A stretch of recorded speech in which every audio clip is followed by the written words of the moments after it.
called Dying Desolation. I never heard of them before, but I like them. I don't know where all the Cleveland metal bands are anymore.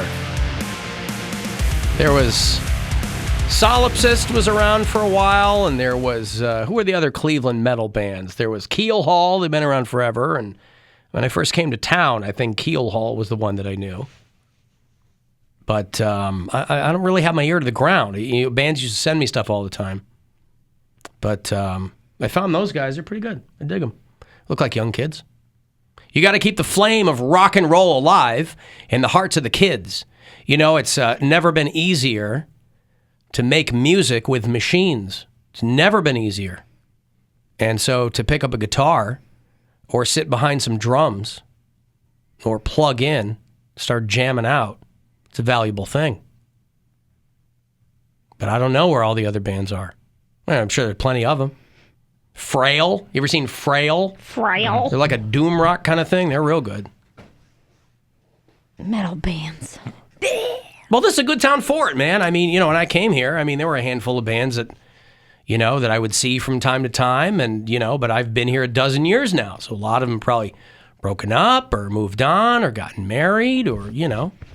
We're going to Arizona next week, and I was looking up concerts and stuff, like, just to see if there's anything in the area while we're there, right? And there's a metal band that my boyfriend likes, Sepultura. Yeah. Okay? They were just here. Yeah. So he wanted to go, couldn't go. So I looked up, and they happen to be in Arizona the same time we are. But my favorite thing to do is call metal bands the wrong name. So every time I say it, I say something different. So I'm like, hey, Sepulcher is in Arizona. He's like, it's not Sepulcher. I was like, I'm sorry, Septagon is going to be playing when Hey, we're the there. Septic Tour is coming out and playing. Yeah, no, I understand. This is how I make my kids really upset with me. You just change the names of their favorite things? Well, like one year I took my daughter to, it was still Rock on the Range at the time, and Bring Me the Horizon was on. Yeah. And I call him, when are we going to see Go Get the Sunset? Yeah, right. It's so funny to me. Go Get the Sunset. Who's playing with Spatula this weekend? And she's like rolling her eyes. She's like, I can't. But then she got to take a picture with the lead singer. She's like, I guess that's okay. I guess you're kind of cool. Yeah, man. Yeah, so listen, Cleveland has a great metal and punk history. I just don't have my ear to the ground on what those bands are now. And my tastes have changed a little bit too. You know, I will always love metal, but I like a lot of ambient bands and things like that. I'm all about the percussion, so if you give me something that gets me in the chest, I'm happy.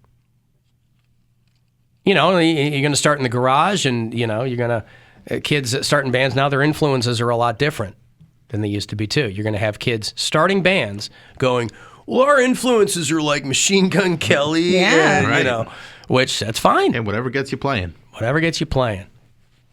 Black Puddle Noise, are they still around? Remember Black Puddle Noise? I don't even know. I've never heard that in my life. They're foxy. Did you see that White Sox legend Jim Thome has announced that he and his family have canceled their Cleveland Browns season tickets over the Deshaun Watson trade? I mean, he probably gets... He's a man of morals. He probably gets Chicago Bears season tickets in his mailbox, you know what I mean? He won't have to travel as far. Yeah. But, boy, Andrea Thome said that their family is canceling their season tickets. They just don't feel good about it. How much are Browns season tickets? Last year, man. They got a waiting line for the those? one that they were going for, because I was really close to getting Browns season tickets. My buddy was like, hey, if you want to go in, I think for the seats that he gets were nosebleeds, like 500 section. I'm not even doing that. It was probably $800 or $900, I think he said. So you can buy season tickets up in the rafters? That's where a lot of people get their season tickets. You can buy season tickets anywhere. Oh, you can? Yeah. Why did I think season tickets were like really good seats that were real expensive? They can be. Because they can be that. Just but you depends can on go where buy they them are. anywhere. You can buy the top corner right next to the wind if you I've want. only had season tickets one time, and we shared them in a group. I had season tickets for the Pittsburgh Pirates, and right in the third base line. So if you walked away without a concussion, you were in good shape. Yeah. But that was the only time, and we kind of rotated like who could go to what game and things like that. We all shared them. I got my boyfriend's birthday present was really nice tickets to a Browns game this past year, and the guys behind us, because we paid money for those tickets. We were like 10 rows back right on the 50-yard line.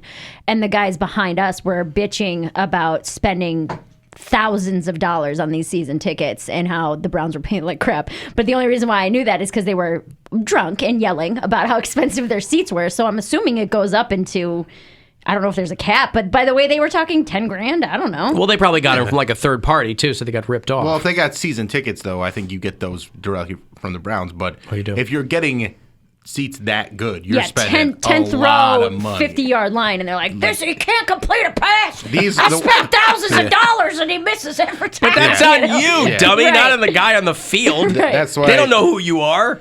the ones We got to do a good job today. Jim's up there. He spent $10,000 on these tickets. I got to catch this ball. Yeah, the ones that I was looking at were like watching from space. It's like basically watching. You got it from- binoculars? Yeah, like it's like You're gonna you watch get the the same experience Jumbotron. from Google Earth. Yeah. Yeah. I mean, you could see enough. Like it's like watching game tape. Like you can see where everybody's moving. It's just you don't have a great perspective. It's just you go, okay, one of them's got the ball, and Orange team and he's has the somewhere, ball. and he's got Right. it, and he's there, and then you're waiting for the replay. Yeah, but it's fun up there. Good fans up there. That's where the real hard-working people Well, that's are. where all the fights happen. That's where all the fights happen, the salt of the earth fights.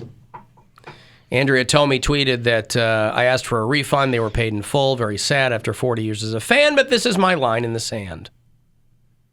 I believe women, especially when there are 22 of them. The press conference did nothing to change my mind. And he's That was the one flying you them in. watched, right? I saw this. Yeah, I was watching that, and then I just saw something about how he was flying these women in. I don't know To massage him? Yeah. But then they got mad about it? Well, because he was flying them into massage, and then he was pulling his thing out and asking them for sexual favors. But see, this is the So thing. that's- Wouldn't you wonder that's- why you yeah. were being flown in That's to massage a guy? my question. Well, no, I mean that stuff happens. Like just like my friend who is a financial advisor, he gets flown in by his clients all the time. But that's a big corporate thing. Yeah. but they- But that he'd was also a be big very corporate upset if somebody pulled their junk out. If you're a massage therapist, I mean, every city is overflowing with massage He therapists. might like their work better. They don't know. Not if he found him on Instagram. He Yes, doesn't but- know what their work is. But they don't know. But from the outside looking in, I could see like, oh, this guy wants to fly me out to utilize my services. I can. That's pretty shady. But if you're someone, If your friend is a financial guy, then the clients that he has know his work. It's not like they flew him. They might have flown him out for an interview at some point earlier on in his career, but. But if someone's asking that of you, and you're a massage therapist, you're like, this could catapult my career. Like he's one of my clients now. I'm not blaming the women for. I'm sure that's why they went. accepting the Yes. flight. So I'm saying when he's got all these different women that he's getting from Instagram, that's the red flag to me. It's not that the women accepted. No. It's that he's got a pattern here. I know, but my whole thing is he's that good of an athlete, that big of a star, making that much money. How does he not?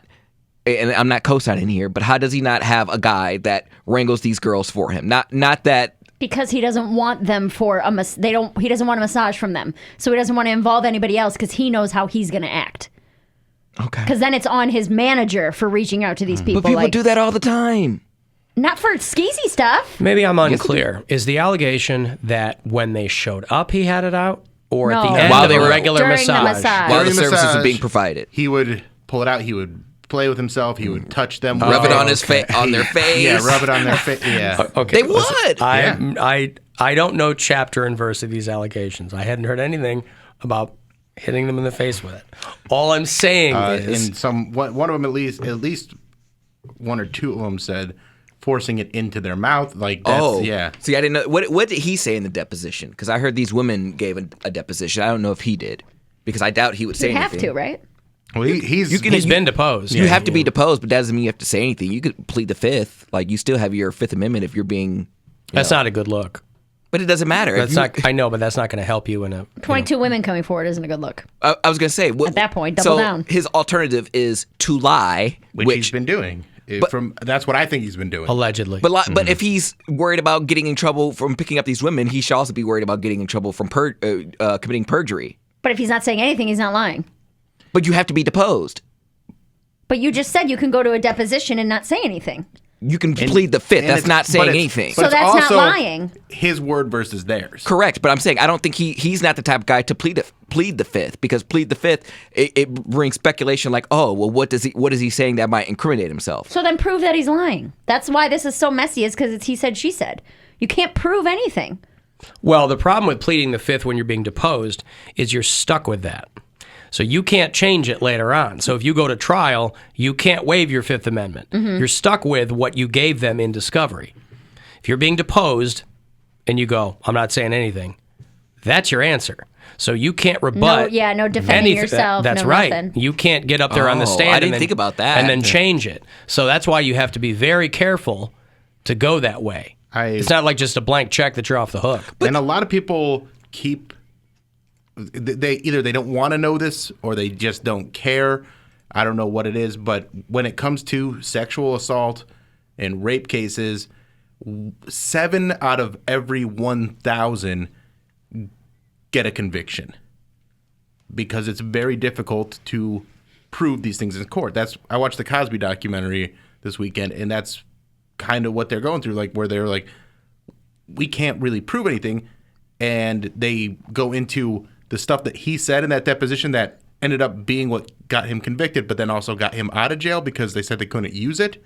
And he is very clear why he had those drugs and what he was using those drugs for. And it's real gross. And I think with this Deshaun Watson situation, he's not going to admit to anything. I don't think I think he'll just lie. What is the penalties for lying in a deposition? Like, how can they prove that you're lying? I understand that, but I'm just saying fines, jail time, same as any court of law. Okay. Well, then, yeah, I guess he has to weigh the cost. Like, but they also, it's his word versus their word. Correct. So there's not any. There's no. And it's also his money and lawyers versus right. them. You're under oath when you're being deposed. Yeah. So it's whatever breaking the laws. Whatever you say, that's what your testimony is. Mm-hmm. He could say, I don't remember. And again, and all these people are like, there's no proof, it's all hearsay. That's correct. That's why a lot of, why didn't these girls go to the police? Because what the police tell them is, and every woman who's been in this situation will tell you the same thing. What the police will say is, we don't have... You don't have evidence of a crime. We don't have a case here. There's no evidence of a crime. I mean, I've talked about that on air before, where it wasn't a sexual allegation or anything like that, but I had a guy who was stalking me. He was showing up at my work, calling me literally hundreds of times, leaving me voicemails, created 15, 20 different Facebook accounts to keep getting in contact with me. And every time I called the cops, they said, he hasn't done anything wrong. Yeah. He hasn't done anything wrong. He hasn't done anything wrong. And I was like, yes, but what, are we just going to wait until he shows up and shoots me at my job because I won't tell him I love you back? Is that what we're going to do? He hasn't committed a crime. You work in a public place. Can't kick him out of a bar if he's not doing anything wrong. If he walks in and sits there all day. If he sits there and pays for his beer, you can't throw him out. Yeah. So, I mean, it is incredibly frustrating. That's not harassment of any form? It's not because they it's haven't always broken public. any law. Yeah.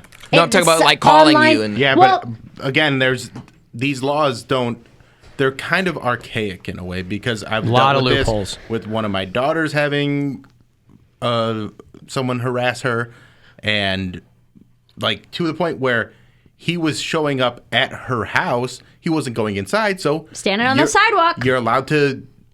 You're allowed to be in there. the street. Yeah, and trying to intimidate her, but like because there's no.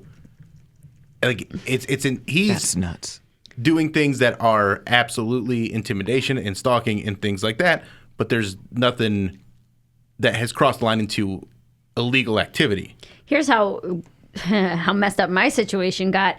They were pawning me between cities because the guy lived in another city. So they were like, well, I would call the city that I lived in, and they're like, well, if he's calling from a different city, you need to call their police department. So then I'd call their police department, and they'd be like, well, you don't live in this city. What are you doing calling us? And I'm like, yeah, someone figure this out. I don't care where he's calling me from. Make it stop. Law enforcement, Illuminati, man, y'all better get it together.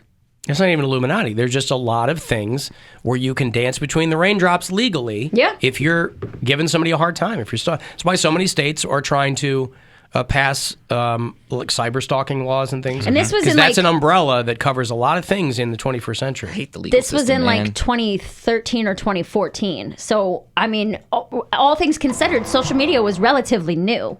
Like, I had only been on Facebook a few years. I don't even know if I was on Instagram yet. And so I feel like the cops weren't really concerned with what people were doing or saying online. Dude, I don't know. I was logged on one day and somebody posted like my friend's sister's nudes. Like it was like a revenge log or something like that. He was posting to be someone else, and I guess he found her cheating. And so I only knew the sister because I was friends with her other sister. And the dude like lit her up, and people were like, "What the hell?" And I don't know if the guy went to prison for that because I mean it was revenge porn, but they couldn't track it or something. I'm like, that is the scariest thing in the world, where you can just have someone flip a switch and then air all your business, like sending pictures like, look at this dirty whore, and like posting her nudes. Yeah, that's becoming increasingly illegal in a lot of states. Trouble is, you can put a guy in jail, but those are still going to be out there.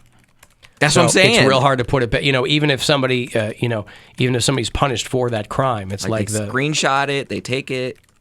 Well, what a lot of people will do now too, when it comes to harassment in like texting and stuff, it's a burner account, so you can't actually even trace connect it to them, and that makes it more difficult. There was a website dedicated to this. It was called yougotposted.com. Do you remember that website, Bill? I remember the Dirty. The Dirty was a big one too. You Got Posted.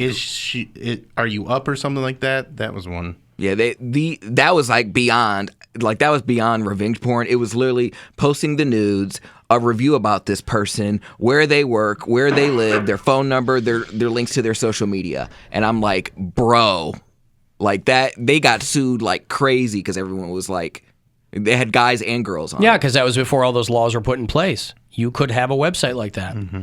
But airing their personal information without their consent, and like it wasn't like a It profile. was before cyber stalking laws. Yeah.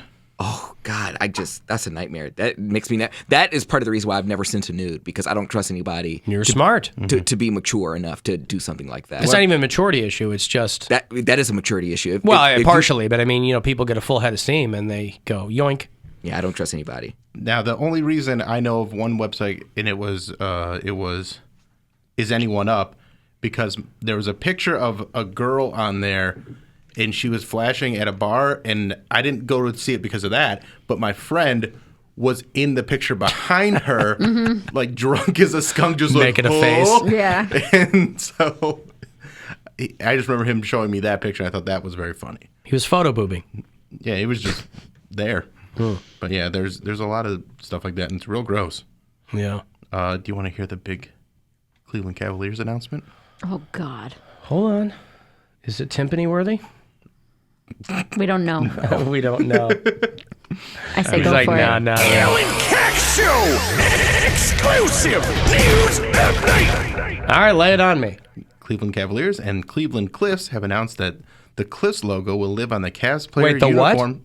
Cleveland Cliffs. What are the Cleveland Cliffs? It's the largest flat-rolled steel producer in North America. And their patch will be on the Cavs jerseys in the 22 and 23 season. You were right, Bill. I nailed it. You knew. You just said Sherwin-Williams instead of Cleveland Yeah. Cliffs. It's a coalition of every. They both have entrances at the Romo Fido. Oh, so it was your so guess. I was, yeah. And it could have been that. Cliffs, Sherwin-Williams, Drug Mart. Yeah. Those are the ones.